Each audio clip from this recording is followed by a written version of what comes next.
Halo, selamat pagi saudara dimanapun Anda berada. Senang sekali Klik Indonesia Pagi kembali hadir menjumpai Anda selama 1 jam ke depan. Kali ini bersama saya Andin Wijaya. Ya, dan saya Teguh Fajri. Saudara patuhi terus protokol kesehatan dan juga dukung terus program vaksinasi agar pandemi segera berakhir. Dan saudara, berikut kita ikuti 2 berita utama Klik Indonesia Pagi hari ini.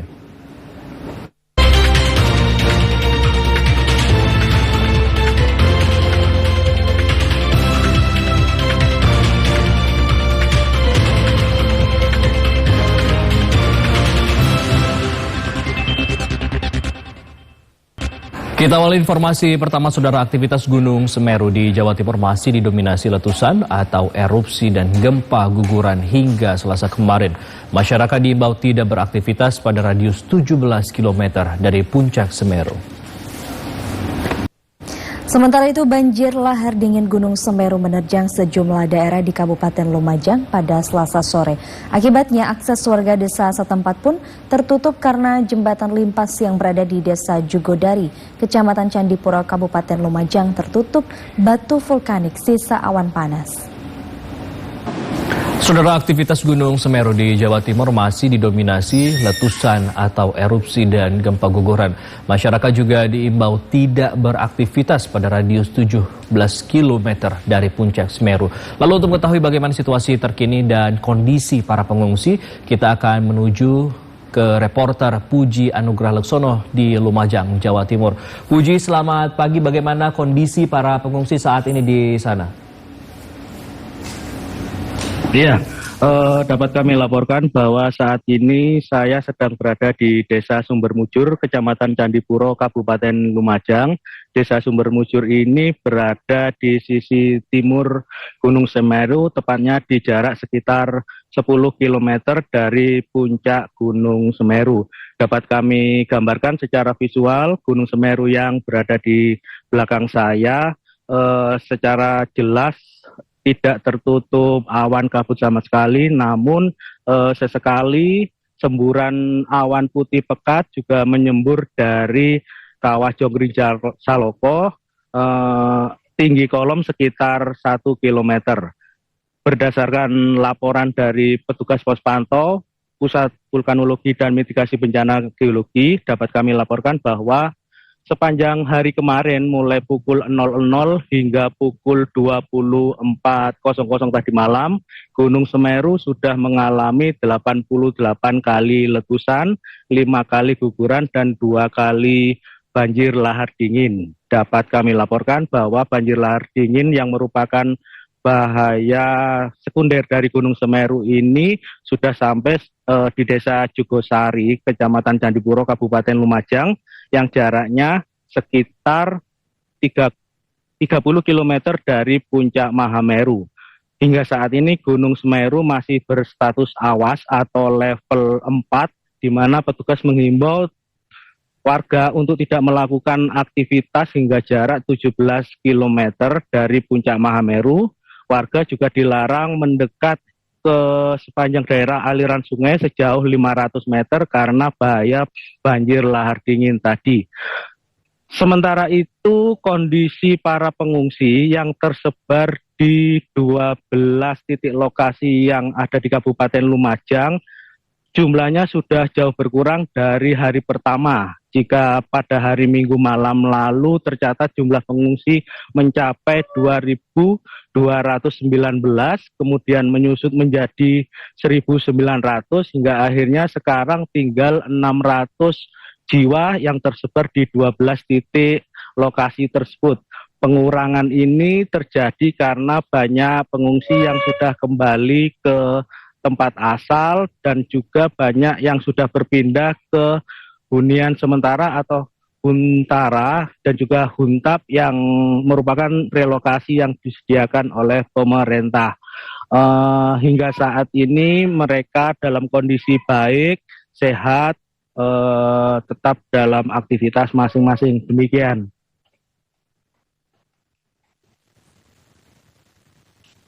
Halo. dari puncak Semeru dikarenakan masih dalam kategori awas. Dan informasikan saat ini bahwa hingga saat ini masih terdapat 600 jiwa warga yang mengungsi di 12 titik sementara. Terima kasih Puji Anugrah Laksono atas informasi Anda. Selamat bertugas kembali dan pastikan jaga kesehatan. Saudara, Gunung Kerinci yang terletak di perbatasan Provinsi Sumatera Barat dan Jambi mengalami erupsi pada Selasa pagi dengan tinggi abu kurang lebih 700 meter. Masyarakat diminta tetap waspada dan wisatawan tidak diperbolehkan mendaki kawah yang ada di puncak dalam radius 3 km dari kawah aktif. Pemerintah Kabupaten Kerinci Jambi telah menyiapkan beberapa jalur evakuasi di sekitar Gunung Kerinci. Jalur evakuasi itu disiapkan untuk mengantisipasi dampak terjadinya letusan gunung api Kerinci yang sempat mengalami erupsi beberapa hari lalu. Kita beralih ke sorotan lainnya, saudara. Sampai dengan saat ini 8 orang masih dinyatakan hilang pasca gempa bumi di Cianjur dengan magnitudo 5,6. Tim SAR mengubah pola pencarian dari yang sebelumnya melakukan pencarian secara masif, kini akan mengubah pencarian secara pasif. Dan untuk mengetahui informasi selengkapnya kita telah terhubung dengan reporter Gilang Dejan langsung dari Cianjur, Jawa Barat. Gilang, selamat pagi. Bagaimana sekarang teknisi ataupun juga dengan cara apa yang dilakukan tim SAR untuk melakukan pencarian 8 korban ini yang masih hilang? Ya, selamat selamat pagi Fajri dan juga saudara. Memang benar, hingga saat ini tim SAR masih terus melakukan operasi SAR terhadap korban yang masih dinyatakan hilang. Kepala Kantor Basarnas Provinsi Jawa Barat menyatakan hingga saat ini data korban yang meninggal dunia akibat gempa di Cianjur ini masih stagnan di angka 334 orang, di mana ini artinya pencarian terhadap 8 korban yang dilakukan dalam 16 hari ini masih belum membuahkan hasil. Namun tim SAR nantinya akan terus melakukan pencarian terhadap 8 korban yang masih dinyatakan hilang. Namun demikian, tim SAR akan mengubah pola pencarian di mana sebelumnya dilakukan secara masif, namun mulai hari ini akan dilakukan secara pasif. Di mana pada pencarian korban pada hari ini Kepala Kantor Basarnas Jawa Barat Jumairil mengatakan akan lebih mengandalkan pencarian dengan menggunakan alat berat, di mana tim atau personil juga akan dikurangi dan hanya akan memantau proses pencarian dengan menggunakan alat berat tersebut. Namun jika nantinya proses pencarian dengan alat berat terdapat atau membuahkan hasil, maka tim SAR akan melakukan proses evakuasi secara manual oleh tim yang masih standby di lapangan. Memang jika kita melihat aturan operasi SARS, tahapan operasi SARS yang dilaksanakan dalam mencari korban gempa Cianjur ini sudah sesuai aturan, yakni 7 hari dan toleransi penambahan 3 kali 3 hari, dan sudah berjalan 16 hari operasi SARS. Meski begitu, operasi SARS ini meskipun sudah sesuai aturan tidak akan dihentikan dan akan terus dilakukan. Berikut hasil wawancara kami bersama dengan Kepala Kantor Basarnas Provinsi Jawa Barat, Jumairil. Dan yang kita rubah. Kalau tadi dulu kita pencariannya secara masif dengan melibatkan lebih dari 2.000 tim SAR, baik dari Basarnas, TNI, Polri maupun relawan. Nah, mulai besok pencarian kita rubah dengan lebih mengedepankan alat berat. Jadi alat berat tetap bekerja, tim SAR kita akan standby, akan siaga di lokasi pencarian, di lokasi worksite yang ada untuk apabila ada tanda-tanda penemuan korban, maka mereka akan melakukan evakuasi secara manual. Ya, selain itu Kepala Kantor Basarnas Provinsi Jawa Barat juga menyatakan dengan diubahnya metode atau skema pencarian ini, maka pihaknya menyebut bahwa ini menandai bahwa Pemda setempat dan juga Basarnas mulai mengurangi sumber daya dan Pemda akan melanjutkan ke tahapan selanjutnya, yakni rehabilitasi dan kegiatan lainnya. Untuk sementara demikian informasi yang dapat kami sampaikan dari Kabupaten Cianjur, Provinsi Jawa Barat. Kembali ke studio, Fajri. Ya, Gelang, hingga saat ini memang ada dua metode pencarian yang dilakukan oleh tim Basarnas, di mana pencarian pertama yang secara masif dilakukan sebelumnya oleh 2.000 tim SAR gabungan, dan juga hingga saat ini memang diprediksikan akan dilakukan secara pasif dengan mengedepankan alat-alat berat dan di lokasi-lokasi yang telah ditentukan. Terima kasih Gilang Dajan atas informasi Anda. Selamat bertugas kembali. Sementara itu, saudara, gempa bumi berkekuatan magnitudo 6,2 yang mengguncang wilayah Kabupaten Jember pada Selasa siang. BPBD mencatat hingga saat ini belum ada laporan kerusakan maupun korban jiwa, meski gempa susulan terus terjadi hingga 21 kali dengan kekuatan rendah. Saudara, gempa bumi terus mengguncang wilayah Jember, Jawa Timur sejak kemarin. Lalu bagaimana situasi di Jember pasca gempa? Kami sudah terhubung dengan reporter TVRI Sunarto di Jember, Jawa Timur. Sunarto, selamat pagi. Bagaimana situasi Jember pasca rentetan gempa bumi yang terjadi sejak kemarin di sana? Lalu apa saja? Apakah ada kerusakan fasilitas umum ataupun rumah-rumah di sana? Dapat saya informasikan pasca gempa kekuatan 6,2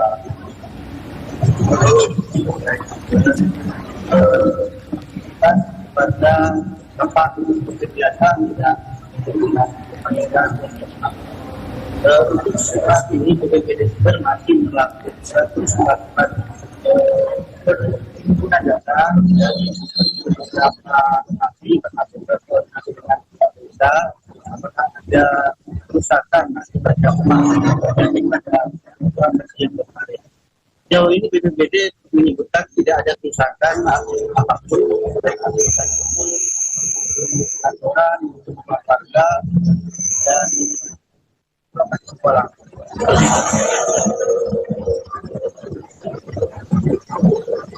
Susulan yang terjadi sejak kemarin. Kalau gempa yang terjadi terus-menerus, kekuatannya sangat rendah sehingga tidak dirasakan sama masyarakat. Yang paling dirasakan itu kemarin pada pukul 13:07 waktu Indonesia Barat. Memang getaran terasa tidak sampai 10 detik. Kemudian aktivitas warga tidak terganggu. Adanya rentetan gempa susulan ini kemudian juga yang sangat dirasakan pada saat sekitar pukul 13.07 waktu barat ini, waktu Indonesia Barat ini. Tapi bagaimana dengan kondisi warga di sana? Apakah warga masih tetap tinggal di rumah mereka atau malah lebih berpilih untuk mengungsi di sana? Saat ini warga tetap beraktivitas seperti biasa. Mereka tidak ada di pengungsian, mereka tetap berada di rumah masing-masing. Seperti yang terlihat di samping saya, jalan raya juga cukup padat dan tidak ada pasca gempa kemarin. Kita sudah beraktivitas seperti biasa walaupun kemarin sempat terjadi rentetan gempa bumi susulan di sana. Kemudian apakah ada himbauan dari pihak berwenang terkait dengan situasi pasca gempa bumi di sana? BPBD Kabupaten Jember pada apabila terjadi atau berpotensi terjadi gempa susulan yang skalanya lebih besar. Dan mereka kenapa begitu juga terjadi kebanjiran. Terima kasih Sunarto atas informasi Anda. Selamat bertugas kembali dan pastikan jaga kesehatan dan keselamatan. Selamat bertugas kembali. Saudara, belasan rumah warga diterjang angin puting beliung di Desa Tegalwaru, Kecamatan Ciampea, Kabupaten Bogor. Akibatnya bagian atap rumah warga mengalami kerusakan dan bahkan petani jagung pun gagal panen padahal harapannya jelang akhir tahun baru bisa dipanen dan dijual. Beruntung tidak ada korban jiwa, namun akibat kejadian ini warga mengalami kerugian hingga puluhan juta rupiah. Sementara itu, saudara, untuk mengetahui bagaimana informasi terkini terkait dengan BPBD Bungo yang mempetakan 75 titik daerah rawan bencana alam, kita akan menuju ke Jambi bersama dengan reporter Farah Maudina. Farah, selamat pagi. Informasi apa yang disampaikan oleh BPBD Bungo? Baik Fajri, selamat pagi. Fajri dan juga saudara, dapat kami informasikan bahwa BMKG telah memprediksi musim penghujan di Indonesia akan terjadi di sampai bulan Mei 2023. Kepala BMKG Provinsi Jambi, Ibnu, mengatakan bahwa bulan November sampai bulan Desember ini menjadi puncak musim hujan di Provinsi Jambi, salah satunya di Kabupaten Bungo. Dan mewaspadai adanya intensitas curah hujan yang cukup tinggi di Provinsi Jambi, BPBD Bungo setidaknya telah memetakan 75 titik rawan bencana alam seperti banjir dan juga tanah longsor. Saudara, Kepala BPBD Bungo melalui Kabid Pencegahan dan Kesiapsiagaan Ahyar mengatakan dari 75 titik bencana alam tersebut terdapat di 15 kecamatan yang berada di Kabupaten Tebo. Dan sebagian wilayah yang rawan banjir dan tanah longsor dilalui oleh aliran sungai seperti Sungai Batang Tebo, Sungai Batang Bungo, dan juga Sungai Batang Jujuhan. Sementara itu, saudara, daerah rawan longsor terjadi di Kecamatan Tanah Tumbuh, Kecamatan Limbur Lubuk Mengkuang, Kecamatan Terantau Pandang, dan juga Kecamatan Jujuhan. Dan selain itu, saudara, dapat kami informasikan juga Kecamatan Rimbo Tengah menjadi perhatian khusus oleh BPBD Bungo dikarenakan dalam 1 bulan terakhir telah terjadi longsor di Kecamatan Rimbo Tengah. Lalu yang sudah dilakukan oleh BPBD Bungo yaitu memberikan sosialisasi kepada masyarakat yang tinggal di bantaran sungai dan juga daerah yang lokasi-lokasinya rawan terjadi longsor untuk selalu waspada dan juga berhati-hati akan adanya intensitas hujan yang cukup tinggi. Demikian dapat kami laporkan, kembali ke studio. Baik, terima kasih Farah Maudina yang melaporkan langsung dari Jambi. Selamat bertugas kembali.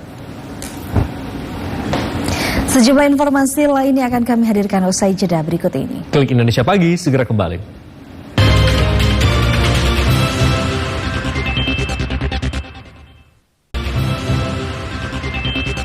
Selamat pagi saudara, terima kasih Anda masih bersama kami di Klik Indonesia Pagi.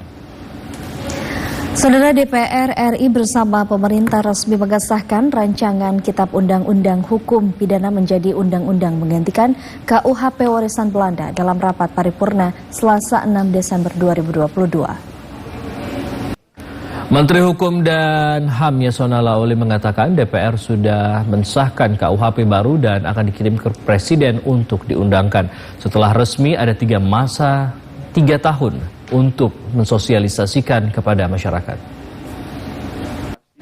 Menteri Koordinator Bidang Perekonomian Erlangga Hartarto mengatakan tingkat inflasi di Indonesia diperkirakan dapat terkendali. Sementara pertumbuhan ekonomi Indonesia tahun 2023 diperkirakan mencapai 2 kali lipat pertumbuhan global. Saudara Menteri Badan Usaha Milik Negara BUMN Erick Thohir mendorong BUMN menjadi off-taker atau mengambil produksi petani. Hal ini sesuai dengan pembicaraan dengan Presiden Joko Widodo dalam mengantisipasi dan mengatasi resesi pangan. Sementara itu, Menteri Badan Usaha Milik Negara Erick Thohir menyatakan proses peralihan PT Binakarya dari BUMN menjadi Badan Usaha Milik Otorita Ibu Kota Nusantara telah selesai. Maka kendali PT Binakarya tidak lagi berada di Kementerian BUMN. Saudara, Perum Bulog kantor wilayah Lampung jelang perayaan Natal dan Tahun Baru salurkan 19.000 ton beras. Sementara itu, saudara, terdakwa kasus, kita beralih ke sorotan lainnya terlebih dahulu. Saudara, terdakwa kasus pembunuhan Brigadir Nofriansyah Yosua Huta Barat atau Brigadir J. Ferdi Sambo menegaskan tidak ada motif lain dalam pembunuhan selain motif pelecehan seksual. Saudara, Perum Bulog kantor wilayah Lampung jelang perayaan Natal dan Tahun Baru menyalurkan 19.000 ton beras. Untuk mengetahui bagaimana informasi selengkapnya, kita akan menuju ke reporter Kenanga Aprilaski langsung dari Lampung. Kenanga, selamat pagi Kenanga, silakan dengan informasi selengkapnya. Baik, terima kasih Fajri. Menjelang Natal 2022 dan juga Tahun Baru 2023, Perum Bulog kantor wilayah Lampung memastikan ketersediaan bahan pangan khususnya beras aman. Pimpinan wilayah Perum Bulog Kantor Wilayah Lampung Etik Yulianti juga mengatakan bahwa pihaknya telah melakukan pengecekan di gudang Bulog di Jalan Soekarno-Hatta, Campang Raya, Bandar Lampung. Dan tak hanya itu juga pihaknya telah melakukan pengecekan di sejumlah tempat penggilingan padi di kabupaten atau kota.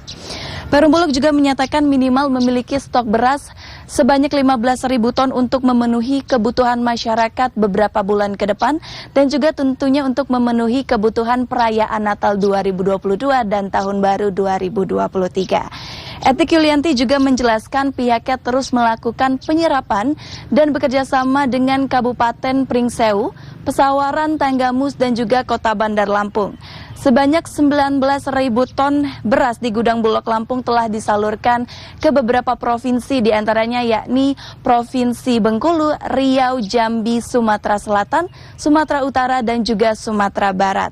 Berikut kutipan wawancara kami dengan pimpinan wilayah Perum Bulog Kantor Wilayah Lampung, Ibu Etik Yulianti. Sampai dengan saat ini kan sudah 30.000 ton. Nah itu kami ini berkontribusi ke Sumatera, Mas. Jadi di move juga sebagian beras-beras kita ke Sumatera, sehingga stok kita saat ini ada 9.000 ini, kita move ke Bengkulu, ada ke Jambi, kemudian ke Riau, ke Sumatera Selatan, itu juga kita move dari sini, ke Sumatera Barat dan ke Medan.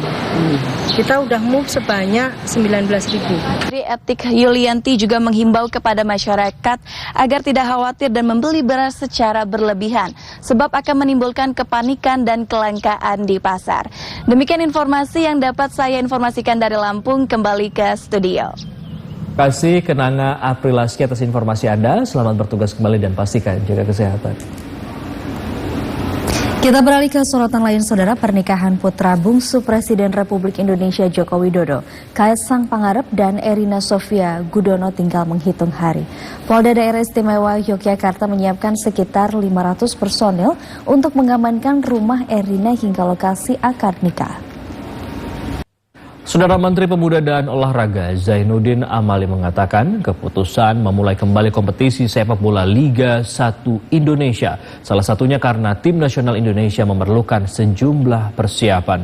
Salah satunya adalah untuk menyambut Piala AFF dan tuan rumah U20.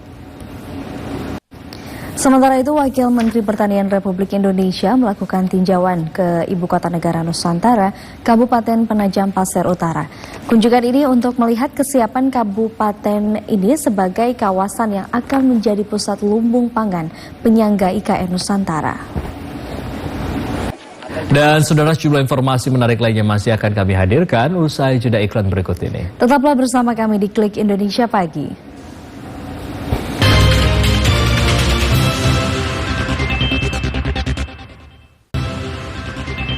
Terima kasih saudara, Anda masih bersama kami di Klik Indonesia Pagi.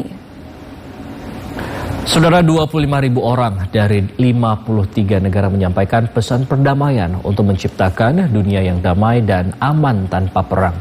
Pesan perdamaian yang dirangkum dalam sebuah buku dengan 6.000 halaman ini mendapatkan rekor dunia sebagai buku tertebal di dunia. Dalam rangka mendorong peningkatan ekonomi masyarakat, Lembaga Amil Zakat Al-Azhar berkomitmen untuk terus melakukan kegiatan pemberdayaan untuk masyarakat, desa, generasi muda, dan keluarga prasejahtera. Saudara, pemerataan kualitas hidup dan kesejahteraan masyarakat bisa diupayakan melalui penguatan literasi digital hingga ke tingkat pedesaan.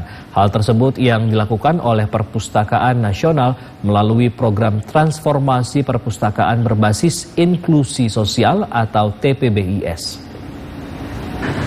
Berikut kami sampaikan perakiraan cuaca dari Badan Meteorologi, Klimatologi, dan Geofisika. Iya, perakiraan cuaca ini akan berlaku di sejumlah kota besar di tanah air. Dari informasi cuaca tadi sekaligus menutup perjumpaan kita di Klik Indonesia Pagi kali ini. Akhirnya saya Andin Wijaya. Iya, dan saya Teguh Fajri mewakili seluruh kerabat kerja yang bertugas mengucapkan terima kasih atas perhatian dan kebersamaan Anda. Selamat pagi dan sampai jumpa.